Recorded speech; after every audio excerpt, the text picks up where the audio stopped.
तो सेवा में रहते हैं, अपना पूरा परिचय बताइए। मैं लाल कृष्ण दुबे, जिला गौरक्षा प्रमुख।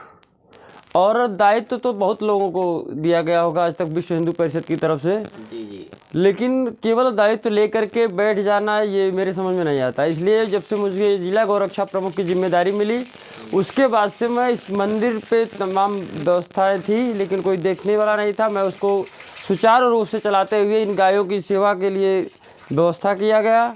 और इन गायों को उचित भोजन, जो जिन गायों को लोग आजकल दूध दूहने के बाद छोड़ देते हैं, उनका ये होता है कि अभी तो सरकार की हो गई, दूध देती है तो उनकी रहती है, जबकि गायों से कुल 368 प्रोडक्ट बन सकते हैं। लोग बनाते नहीं, जो कुछ प्रोडक्ट यहाँ भी हम तैयार करवाते हैं, जीवामृत, घन जीवामृत, और बिना केमिकल के गाय के गोबर और गौमूत्र की मदद से सब तैयार होता है। कीटनाशक दवाएं, फफूंदी नाशक, मतलब किसान के लिए तमाम तरह की जो है प्रोडक्ट यहाँ गायों के माध्यम से ही तैयार किए जाते हैं, जो अति उपयोगी हैं। और उसके माध्यम से हम प्रयोग करके विषमुक्त खेती कर सकते हैं और खुद भी स्वस्थ रहेंगे, और उससे जो आय होगी इन गायों की सेवा होगी।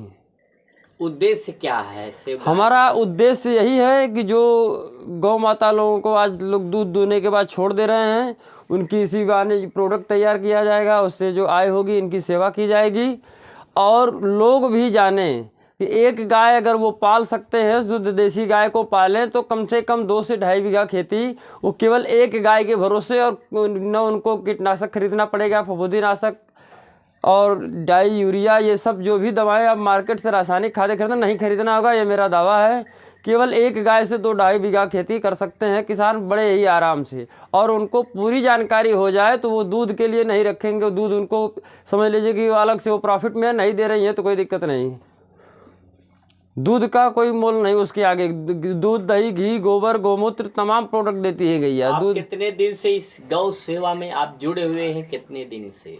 मुझे लगभग 1 साल हो गया, जब से विश्व हिंदू परिषद के द्वारा मुझे जिला गौरक्षा प्रमुख बनाया गया आजमगढ़ का। उसके बाद मैं कहा कि ये दायित्व तो केवल ले करके नहीं बैठना है, वास्तव में गौ का सेवा होना चाहिए। तो इस गौ माता की सेवा तब से शुरू हो गई है। कोई आर्थिक मदद सरकार का? नहीं, सरकार के द्वारा कोई सहयोग नहीं मिलता है। क्षेत्र के लोग कुछ सहयोग करते हैं, जिनसे जो बनता है, पुआल वगैरह लोग, जैसे पुआल वगैरह लोगों के पास रहता है तो लोग दे देते हैं, कुछ लोग भूसा भी दे देते हैं। जो नहीं होता है तो व्यवस्था करके हम लोग भूसा खुद खरीद लेते हैं, अपनी आय से भूसा खरीद भी लेते हैं, और ख़रीद करके इनको खिलाया जाता है। और ये गौएं देखिए पालन की ही देन है। देखिए आप इनको चाहे जैसे हम कुछ भी, देखिए इतनी बढ़िया, देखिए कुछ भी ये हमसे इतनी जुड़ाव हो गया है इन गायों का कि आइए आपको दिखाते हैं। देखिए ये गायें शायद लोगों को देखने को मिलेगी। आइए देखिए सब गायें, ये देखिए एक गौ माता थी, इनको लोग छोड़ दिए थे। इनको ये स्थिति थी कि ये अपने से खड़ी होने की स्थिति में नहीं थी, लेकिन अभी देखिए इन्होंने